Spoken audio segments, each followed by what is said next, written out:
कोमलांगं सीतासमारोपितवामभागं पाणो महासायकचारुचापं नमामि रामं रघुवंशनाथं। यत्र यत्र रघुनाथकीर्तनं तत्र तत्र कृतमस्तकाञ्जलिं वाष्पवारि परिपूर्णलोचनं मारुतिं नमत राक्षसान्तकं। वाञ्छाकल्पतरुभ्यश्च कृपासिन्धुभ्येव च पतितानां पावनेभ्यो श्रीवैष्णवेभ्यो नमो नमः। भक्तभक्ति भगवन्त गुरु चतुर्नाम बपु एक, इनके पद वंदन किए नासत विघ्न ने। हरिजो आए विराजिए कथा सुनहु इतिहास, तुम श्रोताया माल के तुम पद रजुम हास। तुम पीछे जो और हैं श्रोता हैं रसखान, तिनके सकल मनोरथ पुरवहु श्री भगवान। राधे राधे गोविंद गोविंद राधे।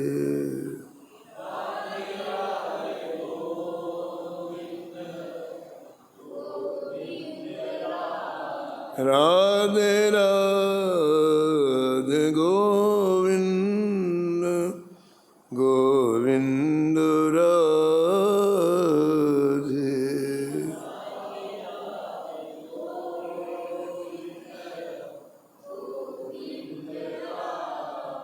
गोविंद राधे बोलो गोपाल राधे।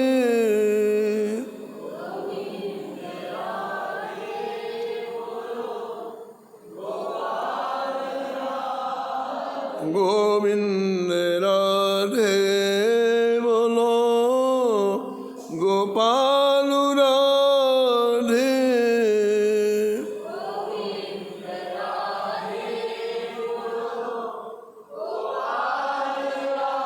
राधे राधे गोविंद गोविंद राधे।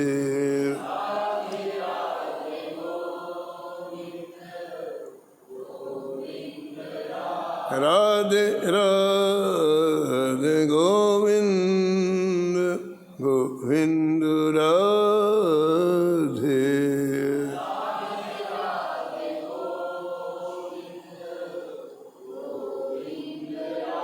गोविंद राधे बोलो गोपाल राधे।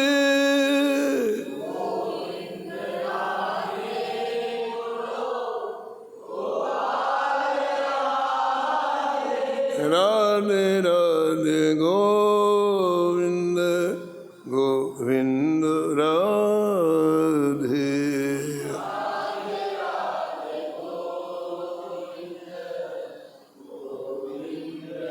राधे राधे गोविंद गोविंद राधे।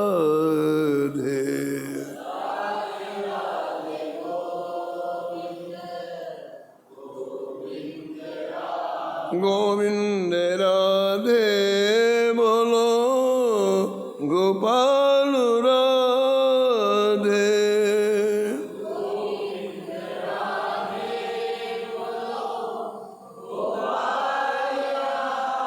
राधे राधे गोविंद गोविंद राधे।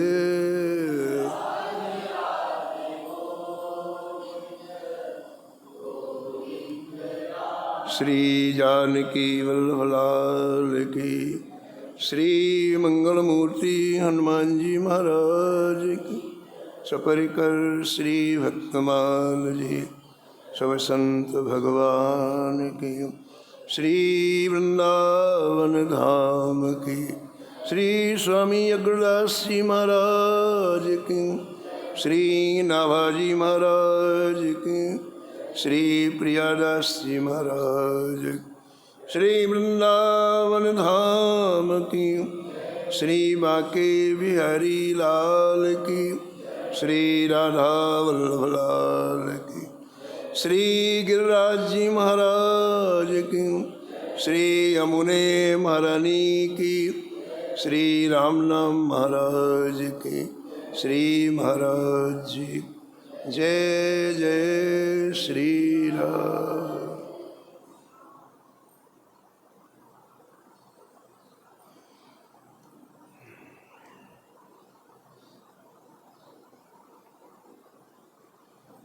अंघ्रि अम्बुज पांसु को जन्म जन्म हो जाची हो। अंघ्रि अम्बुज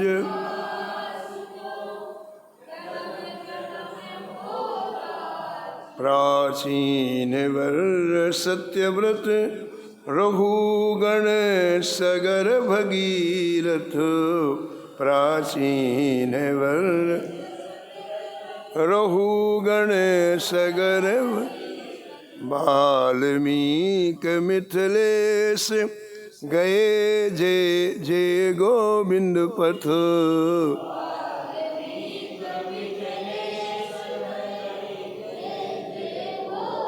रुकुमांगद हरिचंद भरत दधीच उदारा।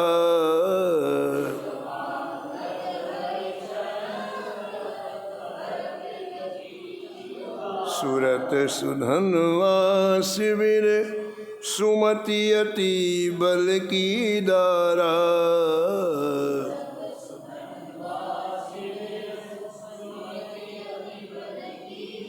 नील मोर ध्वज ताम्र ध्वजो। नील मोर अलर को कीरत राची हो। अंघ्रि अम्बुज पांसु को जन्म जन्म हो जाची हो। जन्म जन्म हो जाची हो।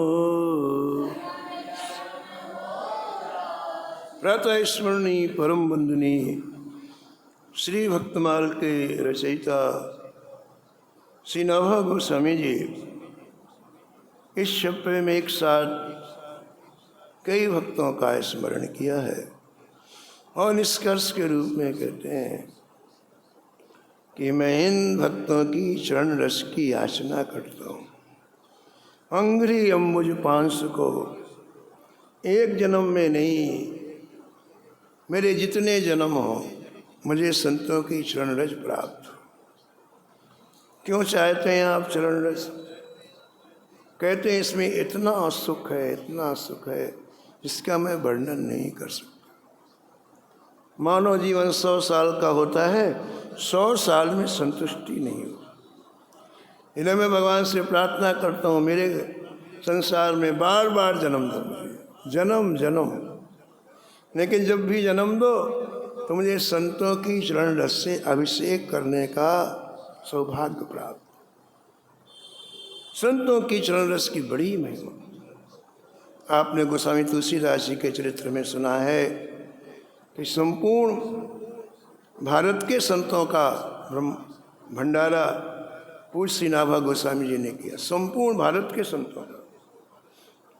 और भगवान गोपीश्वरनाथ, भगवान शंकर ने गोस्वामी जी को प्रेरणा दी कि जाओ, तुम भी जाओ भंडारे में, इतने संतों का दर्शन हो जाए। संत सेवा का सबसे बड़ा लाभ क्या है बताओ? एक साथ इतने संतों का दर्शन हो जाता है। पहली बात। दूसरी बात, उन संतों में कौन कितना भजन करता है हमें नहीं पता, हम भले नहीं पहचानते, लेकिन उनकी दृष्टि हमारे ऊपर पड़ गई तो हमारा तो परम कल्याण हो गया।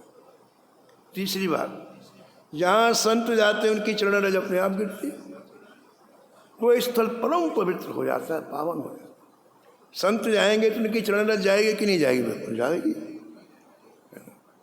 चौथी बात, संत आएंगे तो चरणामृत मिलेगा आपको। जब संत ही नहीं आएंगे तो चरणामृत कहाँ से मिलेगा? तो संत चरणामृत की प्राप्ति हो जाती है।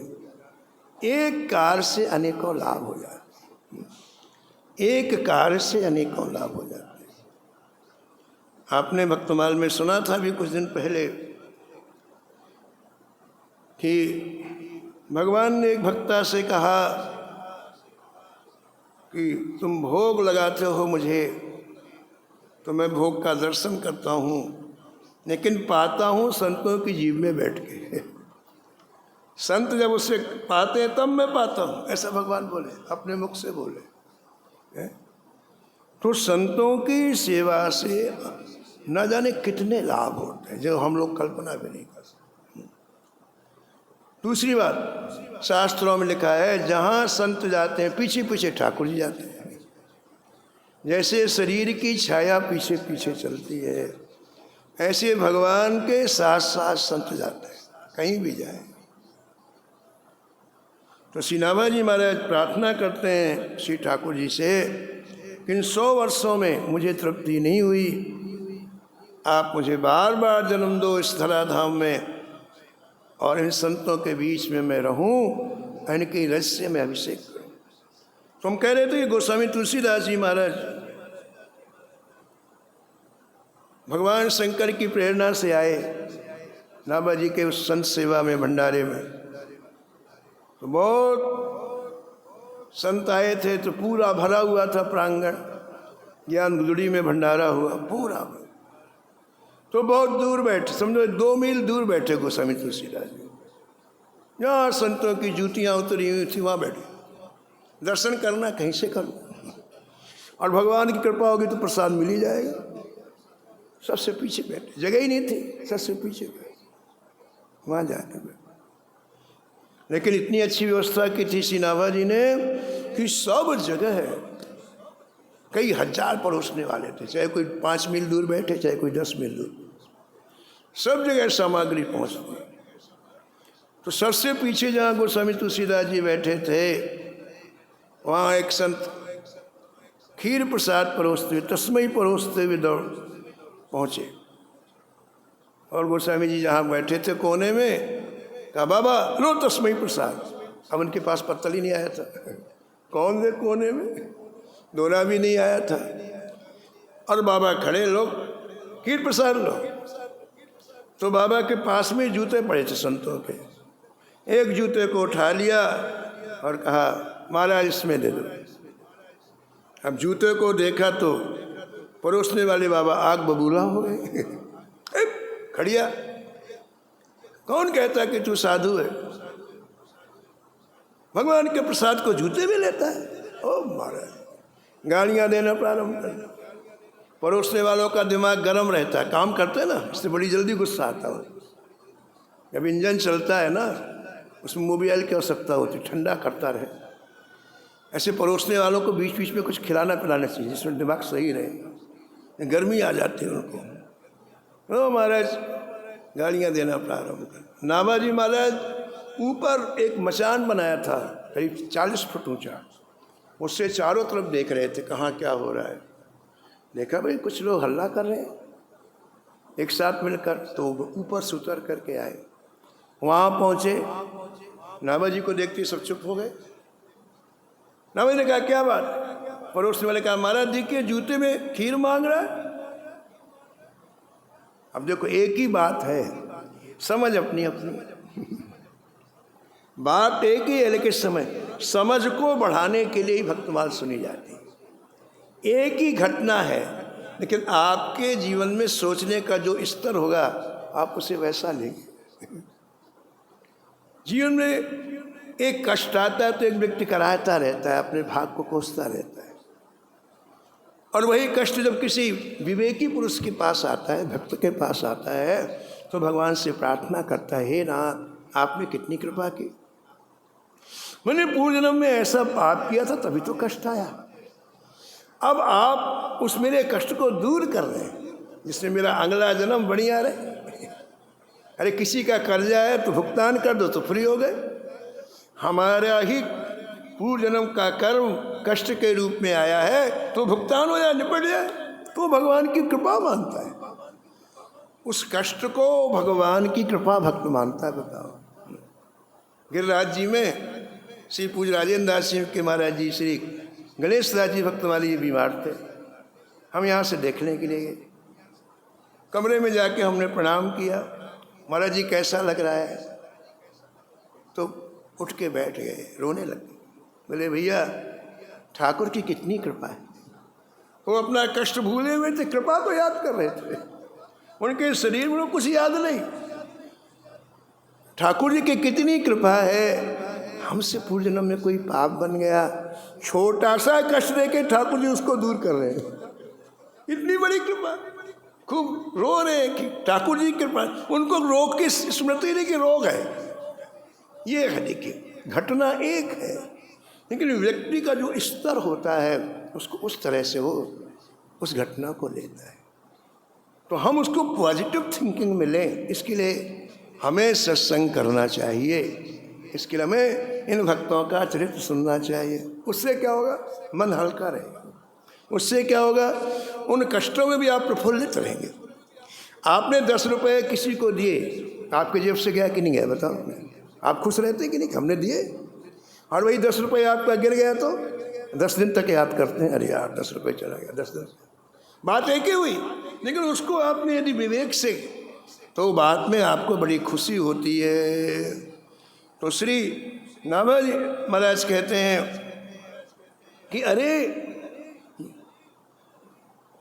ये महान संत जिन्होंने जूते में के महान संत हैं, पहले कभी देखा नहीं था नाभाजी महाराज तुलसीदास जी को, लेकिन उन्होंने स्वीकार कर लिया महान संत हैं। क्यों महान संत हैं? संत क्योंकि उस जूती में संतों की चरण रज रहती है। जूता पहने के चरण रज तो गिरेगी ना उसमें, और वो जूती बड़ी पवित्र हो गई जिसमें संतों की चरण रज पड़ती है। तो उस जूती में भगवत प्रसाद लेने वाला व्यक्ति कोई महान हो गया। तो इसलिए सबको अलग हटा दिया और पूछा, जा कर के समीप में जा कर के कहा, जय जय श्री राधे। गोस्वामी जी तो यूँ बैठे थे चुपचाप, लड़ाई झगड़ा करने वाले करो, गाली देने वाले दो, हम अपना राम राम क्यों बंद करें? अगर आप गाली सुनने लगे तो राम राम बंद हो जाएगा। आप यदि किसी को देखो, कितने काम, गाली नहीं रहनी है, राम राम का जो आपका भजन हो रहेगा और साथ में जाएगा। लेकिन जो समय निकल गया, 1 घंटे आप उलझे उससे, अब उसने 5 दी, आपने 11 दी, तो आपका भजन का समय गया कि नहीं गया? वो भजन की कीमत नहीं जानता, आप तो जानते हैं। जो लड़ाई लड़ रहा है वो संसारी व्यक्ति है, उसको तो बोध ही नहीं है, लेकिन आपको समझना चाहिए। इसलिए फालतू में संत समय खर्च नहीं करते, आँख बंद के राम राम करते। बुद्ध जी को कोई गाली दे रहा था, जब देते देते थक गया तो बुद्ध जी ने पानी का गिलास दिया, बोले इसको पी के फिर दो, गिलास सूख गया ना, फिर दो पानी का गिलास और पिलाया, क्योंकि उनको असर ही नहीं हो रहा था उसकी गाली का। उन्हें वहाँ मन ही रखा, हम जहाँ मन रखेंगे उसका असर होगा, वो तो अपने भजन में मस्त है। ऐसे ही प्रेमियों, जो संत होते हैं वो 1 मिनट अपना फालतू नष्ट नहीं करते।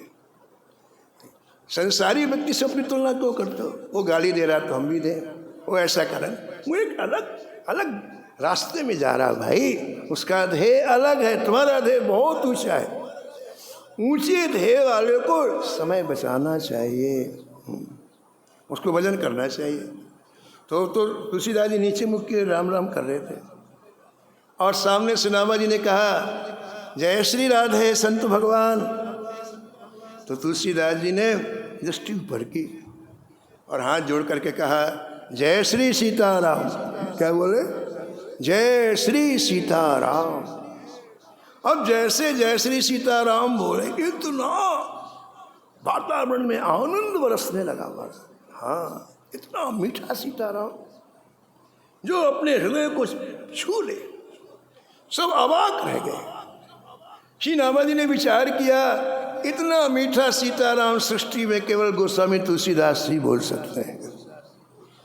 अरे भाई, जब तुम नाम लोगे तो नाम का रस आपके हृदय में प्रकट होगा, आपकी वाणी में प्रकट होगा, उसका प्रभाव पड़ेगा ही। तो हम तुलसीदास जी के मुख से निकला हुआ वो सीताराम नाभाजी को झकझोर दिया। नाभाजी ने हाथ जोड़ करके कहा, महाराज आप तुलसीदास जी तो नहीं है। तुलसीदास जी ने कहा, हम मुझे तुलसीदास जी कहते हैं, और हृदय से लगा लिया, हृदय से लगा लिया और अपने साथ लेकर के ऊपर मंच में गए, 40 फुट ऊंचा था, और पूरे संतों से कहा, संतों सावधान होकर के सुनो, मैंने पूरी भक्तमाल की माला बना ली थी, जैसे अपन फूल की माला बनाते हैं ना, ऐसे नाभाजी ने संतों की माला बनाई है ना। ये संत फिरे, संत फिरे, संत फिरे, पूरी माला बन गई। लेकिन माला में सुमेरु होता है, ऊपर सुमेरु होता है, जब बिना सुमेरु के माला पूरी नहीं होती है। तो नाभाजी ने कहा कि मैंने माला बना ली थी, लेकिन सुमेरु की खोज कर रहा था, सुमेरु मिले तो माला पूरी हो। और आज श्री वृंदावन बिहारी जी ने कृपा करके तुलसीदास जी का हाथ पकड़ के ऊंचा किया, बोले मुझे भक्तमाल के सुमेरु मिल गए। मेरे भक्तमाल का सुमेरु वही हो सकता है जिसकी निष्ठा संतों की चरण रज में है, जो अपने को दीन माने, जो दीन मानेगा वही संतों की चरण रस से अभिषेक करेगा। अहंकारी व्यक्ति तो सिर ही नहीं झुकाना चाहता बाबा। तो हमारे भक्तमाल में मैं खोज रहा था कि भक्तमाल का कोई सुमेरु मिल जाए, और मुझे गोस्वामी तुलसीदास जी प्राप्त हो गए। और तुरंत वही एक छप्पर बनाया तुलसीदास जी का, कलि कुटिल जीव निस्तार हित श्री वाल्मीकि तुलसी। तो हमें निवेदन कर रहे थे, इन संतों की चरण में बड़ा सुख आप जिसकी कल्पना नहीं कर सकते हैं, उतना सुख है ना। इसलिए नाभाजी ने मांगा कि मुझे बार बार जन्म मिले और संतों की चरण रस का अभिषेक में प्राप्त करूं। कई नाम है इस छप्पे में, उनमें एक श्री रुक्मांगद जी का भी नाम है। ये चरित्र हम इसलिए कह रहे हैं, आज एकादशी है, हम लोग रात्रि में आए तो इतनी परिक्रमा चल रही, 12-1 बजे फुल परिक्रमा मारा, कमाल, फुल थे लोग बिल्कुल। तो आज एकादशी है तो थोड़ा एकादशी की बात सुन लें अपन, है ना। इसलिए हमने ये चरित्र लिया। क्रम तो दूसरा चल रहा था, लेकिन आज एकादशी के कारण थोड़ा एकादशी का महात्म्य स्मरण कर लें। एकादशी की महिमा श्री रुक्मांगद जी ने जानी, कैसे जानी उसका वर्णन भक्तमाल के टीकाकार प्रियादास जी करते हैं। रुक्मांगद बाग शुभ गंध फूल पाग रहो, कर अनुराग देव बधू लेन आवहीं,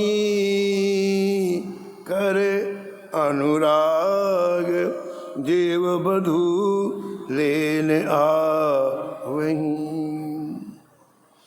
श्री रुक्मांगद जी अयोध्यापुरी के राजा थे। श्री रुक्मांगद जी को बगिया का बड़ा शौक था, पुष्पों का बड़ा शौक था, और व्यक्ति को जिसका शौक होता है उसको बड़े मनोयोग से करता है। तो रुक्मांगद जी ने अपनी राजधानी में एक ऐसा उद्यान लगाया जिस उद्यान में संपूर्ण भारत के जो पुष्प जहाँ होते वहाँ से मंगवाया। एक भी ऐसा पुष्प नहीं था जो उनकी बगिया में ना हो, एक से बढ़िया एक, बड़े सुगंधित और बड़े सुंदर। यहाँ तक लिखा हुआ है कि स्वर्ग में भी ऐसे पुष्प नहीं थे। इतना बढ़िया उद्यान लगाया रुक्मांगद जी ने कि स्वर्ग में भी ऐसे पुष्प नहीं थे। हैं, और इतनी सुगंधी निकलती उन पुष्पों से कि मृत्यु लोक से स्वर्ग लोक तक सुगंधी जाती। और जो सुगंधी जाती तो कहते हैं कि अर्धरात्रि में स्वर्ग की अप्सराएं उस उद्यान में विहार करने के लिए, यानी रुकमान जी के बाग में स्वर्ग से चल करके अप्सराएं तभी तो आती जब वहाँ ऐसे पुष्प नहीं है। अगर स्वर्ग में ऐसे पुष्प तो क्यों आती?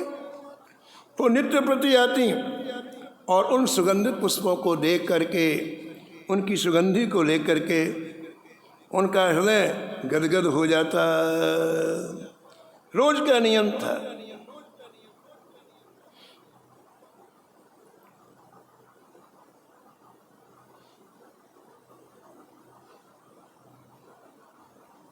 रोज का नियम। अब जो पुष्प अच्छे लगते तोड़ के ले जाते। तो एक दिन राजा ने पूछा, वो सुबह आते राजा घूमने के लिए मालियों को बुला के, कि भाई इस रात्रि में इतनी कलियां रहती हैं, सुबह पुष्प कहाँ जाते हैं? बोले हजूर हमें पता नहीं है कहाँ जाते हैं। अब किसी को अप्सरा दिखाई थोड़ी पड़ती थी, रात्रि में आती घूमती, जो पुष्प अच्छे लगते तोड़ के चली जाती। तो कहते भाई पता लगाओ कि हमारे बगीचे से इतने अच्छे अच्छे पुष्प कौन ले जाता है? किसी को समझ में नहीं आया। तो आपने ही विश्वास कर लिया कि भगवान की जैसी इच्छा।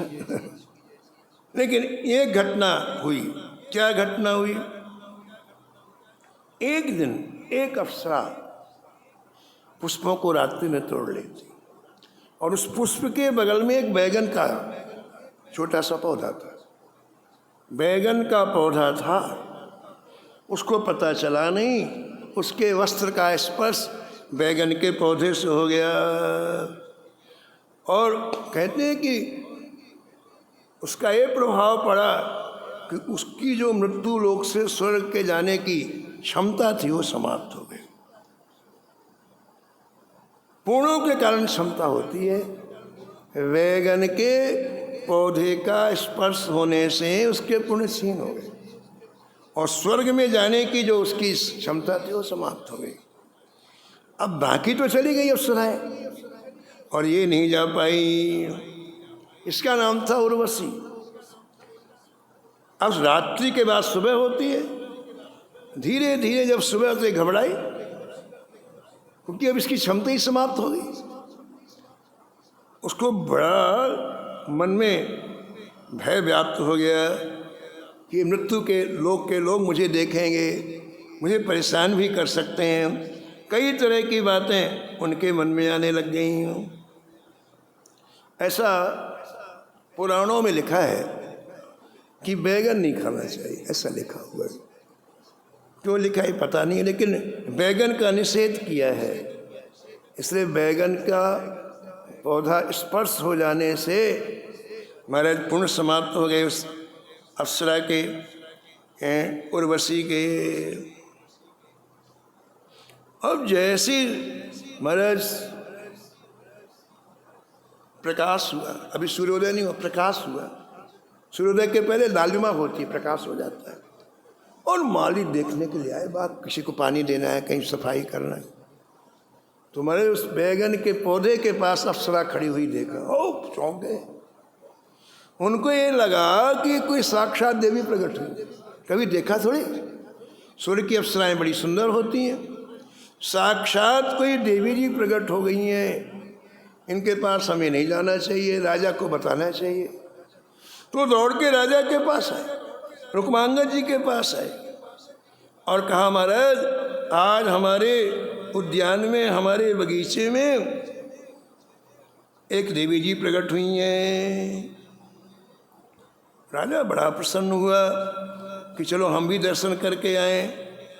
और राजा आए, आकर के उन्होंने पूछा देवी आप कौन हो? तो उर्वशी ने सारी बात बताई कि हम स्वर्ग की अप्सरा हैं, आपके बाग में हम इसलिए आते हैं कि यहाँ के बड़े सुगंधित पुष्प हैं, हम लोग नित्य यहाँ विचरण करने के लिए आती हैं।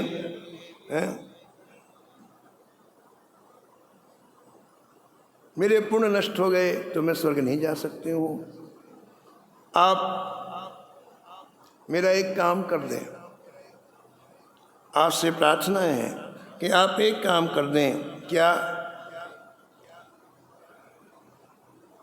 यदि कोई व्यक्ति एकादशी का व्रत रखा हो, कल एकादशी थी, यदि किसी व्यक्ति ने एकादशी का व्रत रखा हो और वो हाथ में जल लेकर संकल्प करके कह दे कि मैं एकादशी के व्रत का पूरा फल इस अप्सरा को दे रहा हूँ, और वो जल मेरे ऊपर सींच दे, तो मैं इसी समय स्वर्ग चली जाऊंगी। अब महाराज आश्चर्य की बात कि अयोध्या के राजा थे रुक्मांगद, लेकिन कोई एकादशी नहीं जानता था। उस समय कोई एकादशी, कोई नाम ही नहीं जानता था एकादशी क्या होती है। तो राजा को थोड़ा बड़ा आश्चर्य लगा कि ये क्या होती है एकादशी।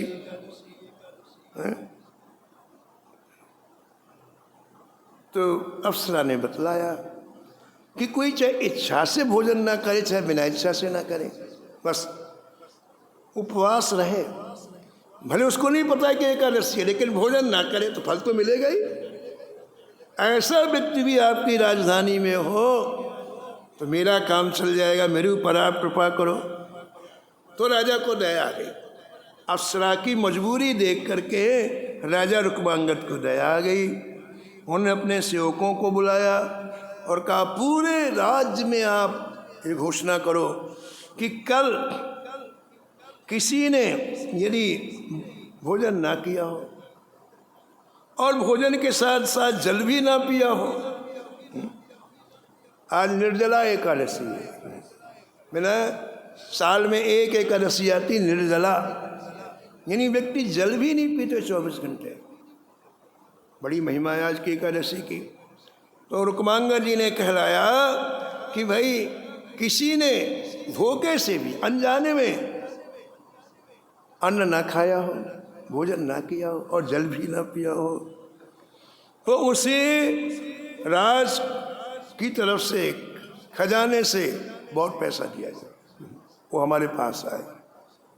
दुनिया को पता है धन का लोभी सबको ही है। अब पूरी राजधानी में सेवक लोग घोषणा करने लगे, अरे भाइयों, कल जिसने भोजन ना किया हो, जल ना पिया हो, वो आज राज दरबार में उपस्थित हो, महाराज की तरफ से उसे बहुत धन दिया जाएगा। धन धन धन। तो महाराज लिखा हुआ है, एक व्यापारी व्यापार करता था, उसने सुना अरे पैसा मिलेगा, दिमाग लगाया उसने, धन मिलने वाला है।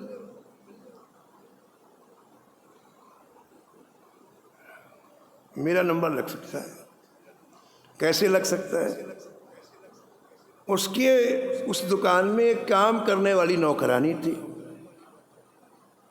उससे कोई भूल हुई थी, तो एक दिन पहले, यानी कल एकादशी थी, तो उसके एक दिन पहले उसने पिटाई की अपने हाथ से। और पिटाई की तो उसको इतना गुस्सा आया, इतना गुस्सा आया कि उस कमरे में जाके दरवाज़ा बंद कर दिया। न खाया न पिया, न भोजन किया न पानी पिया। ये बात इस व्यापारी को पता है कि इसने एकादशी के दिन, यानी कल, न खाया न पिया, गुस्से के मारे। और यदि इसको मैं राज दरबार में ले जाऊंगा बहुत धन मिलेगा। तो दरवाजे के, वो तो अंदर बंद करके दरवाजे पड़ी थी, तो बाहर से महाराज ओम जय जगदीश हरे करने लगा व्यापारी। व्यापारी को पैसे से मतलब है, चाहे तुम कैसे भी दो। उसकी आरती उतारने लगा, अरे देवी तुमसे बड़ा कोई नहीं है, तुम साक्षात ब्रह्माणी हो, रुद्राणी हो, ओम जय जगदीश हरे करने लग गए। उसको आश्चर्य हुआ, इसका परिवर्तन इतना बड़ा है, जो गाली देता था मारता था, इसका परिवर्तन बड़ा। उसने जैसे खोला दरा प्रणाम किया महाराज, बोले देवी मेरे साथ राज दरबार चलो, बहुत जरूरी काम है। और बढ़िया महाराज उसको रथ में बैठा के ले गया व्यापारी। राजा से बोला, हजूर इसने कल भोजन भी नहीं किया और जल भी नहीं पिया, देखो कैसे काम बनना होता तो कैसे बनता है। अच्छा, तो राजा ले गए अप्सरा के पास, कहा भाई ये नहीं जानती थी कि एकादशी है। लेकिन एकादशी के दिन गुस्से के मारे इसने जल भी नहीं पिया और भोजन भी नहीं किया। क्या इसका संकल्प चल जाएगा? बोले बिल्कुल चल जाएगा। और उन्होंने हाथ में जल दिया उस महिला को और कहा कि बोलो, कल मैंने अनजान में जो जल नहीं पिया, अन्न नहीं खाया, उसका जो पुण्य है मैं इस अप्सरा को देता हूँ। ऐसा कह के उसने जैसे जल सींचा, अरे महाराज आकाश में उड़ के चली गई वो। सबके देखते, दिन की बात है, लाखों लोग देख रहे थे, आकाश में उड़ के चली गई। ओह, रुक्मांगा जी ने माथा ठोका, इतनी बढ़िया चीज़ हम लोग नहीं करते, इतनी महिमा एकादशी की फिर भी हम नहीं करते। बस अब आपने निश्चित कर लिया कि आज मैंने अपनी आँखों से एकादशी की महिमा देखी है। महिमा अपार, महिमा अपार, देख भूप ने बिचारिया को। महिमा अपार, देख भूप ने बिचारिया को। को अन्न खाए ताको बांध मार डारिए। को अन्न खाए ताको मार डारिए। बांध मार डारिए, बांध मार डारिए। रुक्मांगा जी को पश्चाताप हुआ कि एकादशी की इतनी महिमा और हम लोग एकादशी का व्रत नहीं करते। ये बात जाने बिनु न होए प्रतीति, बिनु प्रतीत होए नहीं प्रीति। बहुत सारी चीज़ें हमारी जानकारी में नहीं है, उसका लाभ नहीं ले पाते। बहुत सारी चीज़ें जानकारी में ना, उसका लाभ नहीं ले पाते, जीवन ऐसे चला जाता है। तो रुक्मांगा जी को बड़ा पश्चाताप हुआ और निश्चय किया कि अगली एकादशी से, महीने में 2 एकादशी आती हैं, अगली एकादशी से मैं तो व्रत रखूंगा ही, मैं तो कुछ खाऊंगा ही नहीं, लेकिन राजधानी का प्रत्येक व्यक्ति उपवास रखेगा। ये है, देखो, स्वयं भी अच्छे काम करो, दूसरे से भी करवाओ। मैं तो व्रत रखूंगा ही, लेकिन राजधानी में हर व्यक्ति व्रत रखेगा। तो तुरंत घोषणा कराई, आज फिर दोबारा कर्मचारियों से कहा पूरे नगर में घोषणा कर दो कि आज के बाद कान खोल के लोग सुनने, एकादशी आने वाली है। एकादशी के दिन यदि किसी ने भोजन किया तो मैं उसे फांसी के तख्ते में लटका दूँ। भय बिन होए न प्रीत, जब तक आप भय नहीं दिखाओगे व्यक्ति अच्छे मार्ग में नहीं चलेगा। हाँ? और जब भय होता तो व्यक्ति अच्छे मार्ग में चलता है। घोषणा की 8 वर्ष से नीचे और 80 वर्ष से ऊपर इनको छूट है, बाकी हर व्यक्ति रहेगा एक, अच्छा पुरुष हो चाहे महिला हो। और फिर ऐसा नहीं घोषणा करके कमरे में घुस गए, गुप्तचर छोड़ दिए, जाओ पता लगाओ एक कौन खाता कौन नहीं खाता। उस जमाने वीडियो तो था नहीं, कुछ रहा होगा, फोटो खींच के लाते रहे होगे सब जगह। तो डर के मारे लोग एकादशी रखने, डर के भय के मारे फांसी के तख्ते में लटक जाएंगे। हम कहते डर के मारे अच्छा काम कर तो फल मिलेगा कि नहीं मिलेगा? मिलेगा। तो क्या परिणाम हुआ कि एकादशी का व्रत रखने से हमारा सबके अंतःकरण शुद्ध हो गए। एकादशी का व्रत और दूसरे व्रतों में अंतर है। हमारे पुराणों में हजारों तरह के व्रत हैं, उपवास हैं, और एकादशी में अंतर है। क्यों? एकादशी का व्रत परम धर्म के अंतर्गत आता है और दूसरे व्रत सामान्य धर्म के अंतर आते हैं। एकादशी के व्रत से भगवत प्राप्ति होती है और दूसरे व्रतों से स्वर्ग की प्राप्ति होती है, ठीक है ना? इसलिए उन व्रतों को इसकी तुलना नहीं की जा सकती। पूरी राजधानी में लोग एकादशी का व्रत रखने लग गए। परिणाम क्या हुआ? जब किसी की मृत्यु होती तो सब वैकुंठ जाने लग गए। भाई अंतःकरण शुद्ध होगा तो व्यक्ति कहाँ जाएगा? वैकुंठ जाएगा। नरक में कौन जाता है? जब अंतःकरण व्यक्ति का विकार युक्त होता है, गंदा होता है। ये अंदर से ऊपर की यात्रा होती है, बाहर से नहीं। शरीर में आप चाहे मोटे कपड़े पहनो चाहे पतले कपड़े पहनो, शरीर चाहे आपका मोटा हो चाहे दुबला, इससे कोई मतलब। अंतःकरण कैसा है? तो अंतःकरण लोगों का अत्यंत शुद्ध हो गया तो हर व्यक्ति वैकुंठ जाने लगा। 1 वर्ष तक यही क्रम चलता है। 1 वर्ष तक कोई नरक गया नहीं।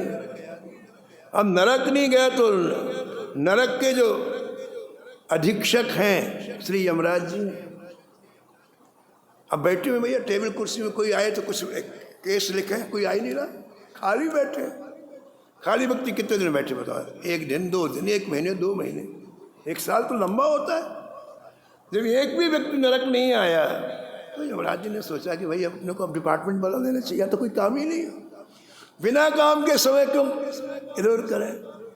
तो ब्रह्मा जी के पास पहुँचे यमराज जी, बोले महाराज ये रुक्मांगद जी ने पता नहीं क्या कर दिया, अब कोई मर के नरक आता ही नहीं, तो आप अब हमें दूसरा विभाग तो कुछ काम ही नहीं, हमको नरक ही नहीं आ रहा कोई।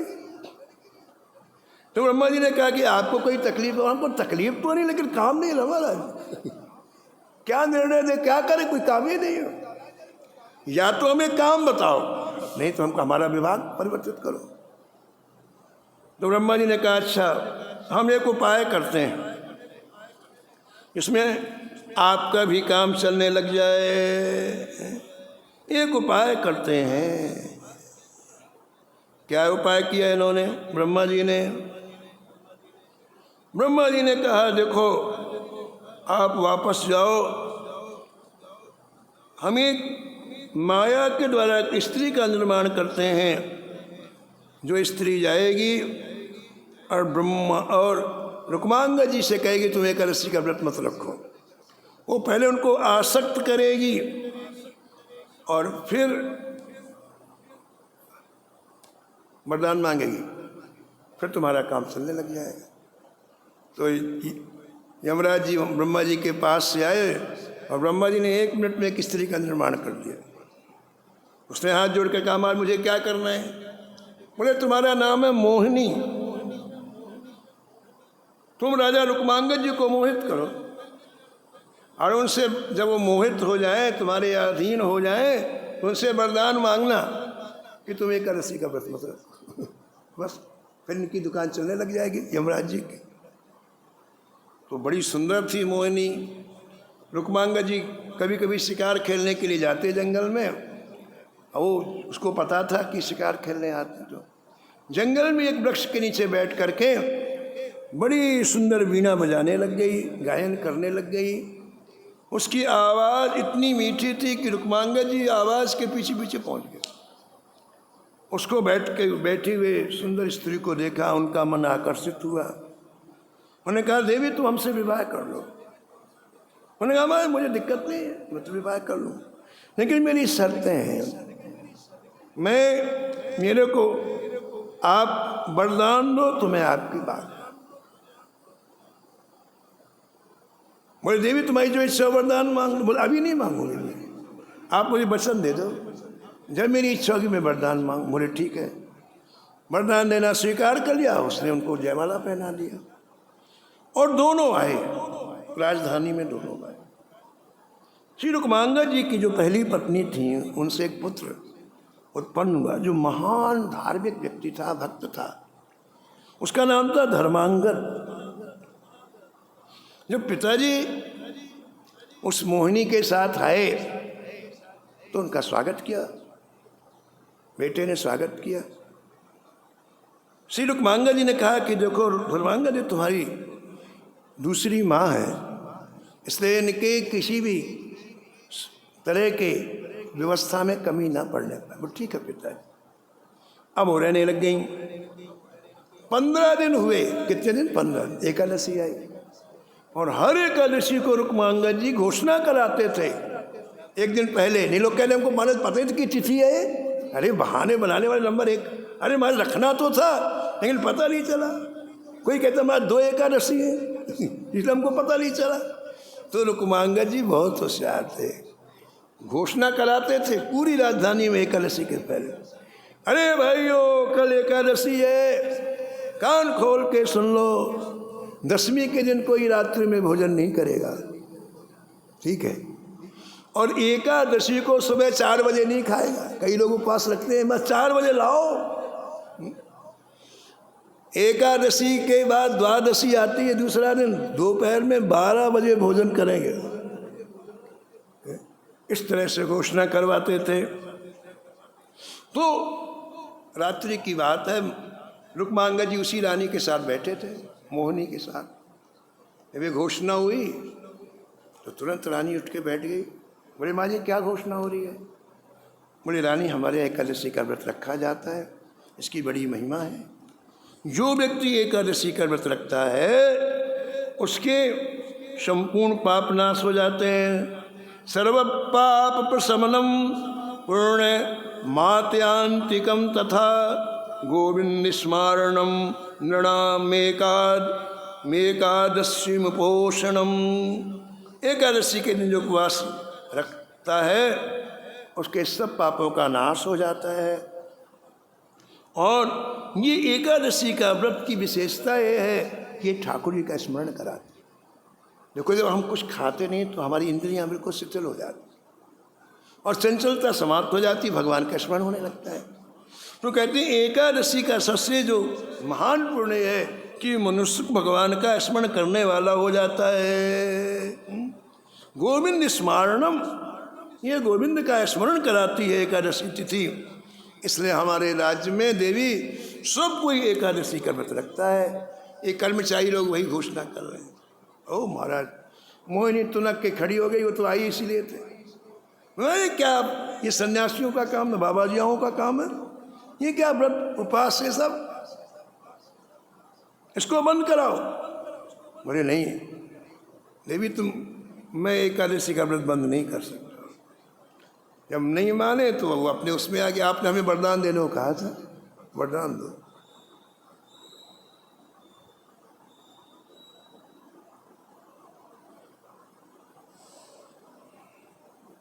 वरदान में मांगा कि आप एकादशी का व्रत बंद कर दो। वरदान इन्होंने कह दिया मैं दूंगा।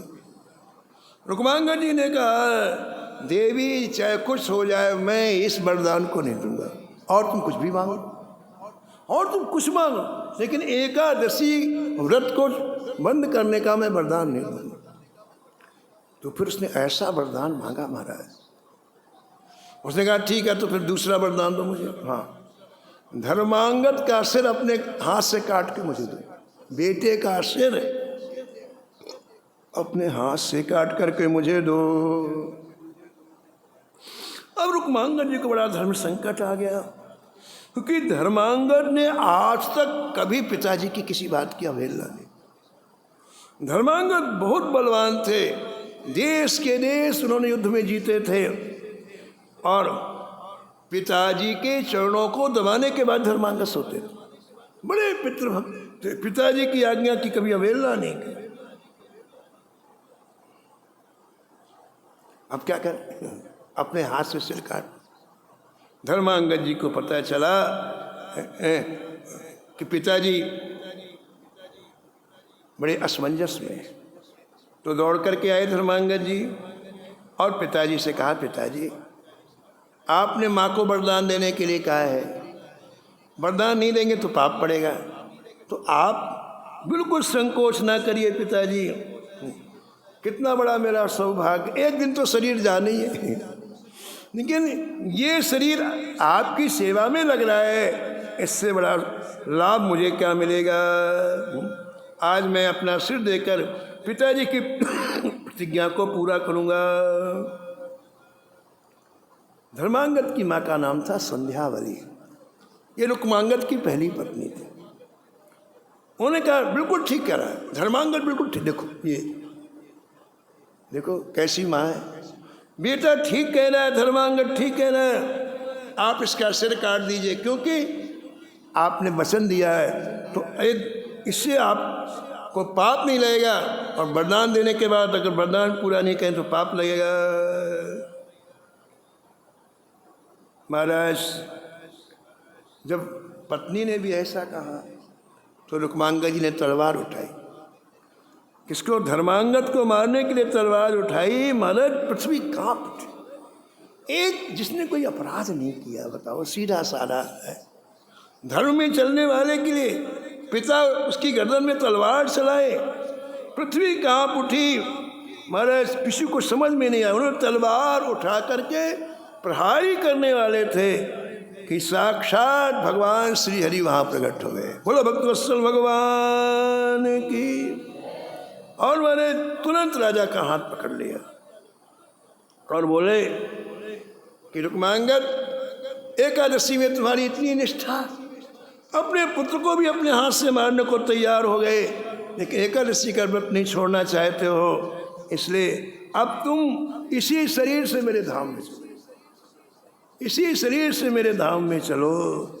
रुक्मांगद जी ने कहा, महाराज मेरी भी प्रार्थना है, ये पूरी राजधानी के लोगों ने एकादशी व्रत रखा है, अकेले तो मैंने रखा नहीं, तो महाराज मैं अकेले नहीं जाऊंगा, यदि आप ले जाना चाहे तो सबको लेके चलो। आप एक लो नहीं जय हो भगवान,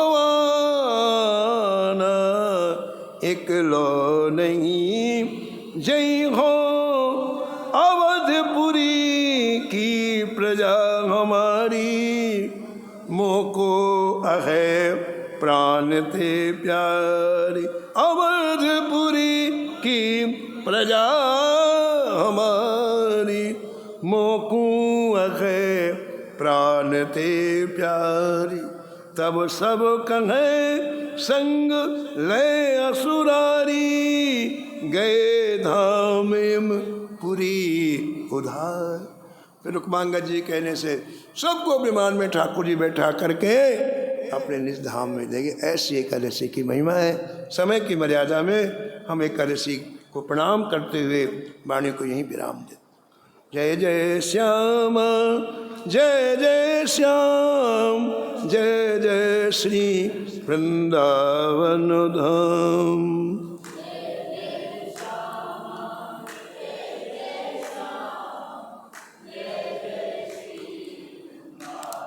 नमो नमो श्री भक्त सुमाल, जाके सुनत महात्म नासत, उरे झलकत राधा नंदलाल, गद गद स्वर पुल के तो अंगनी, लोचन बरसत असुअन जाल, उतर जात अभिमान ब्याल विषो, लेट जवाए सुरस थे काल, होत प्रीत हरि भक्त जनन सो, लेट शीघ्र हटि चरण प्रछाल, तजत कुसंग ले तो सतसंगति,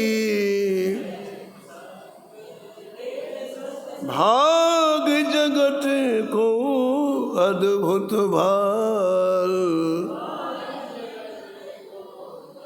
निशिवासर सोवत अरुजागत, रोम रोम हुए करत निहाल, श्री अग्र नारायण दास प्रिया प्रिय, प्रगटी जीवन रस कर साल, नमो नमो श्री भक्त सुमाल। सीताराम सीताराम सीताराम सीताराम,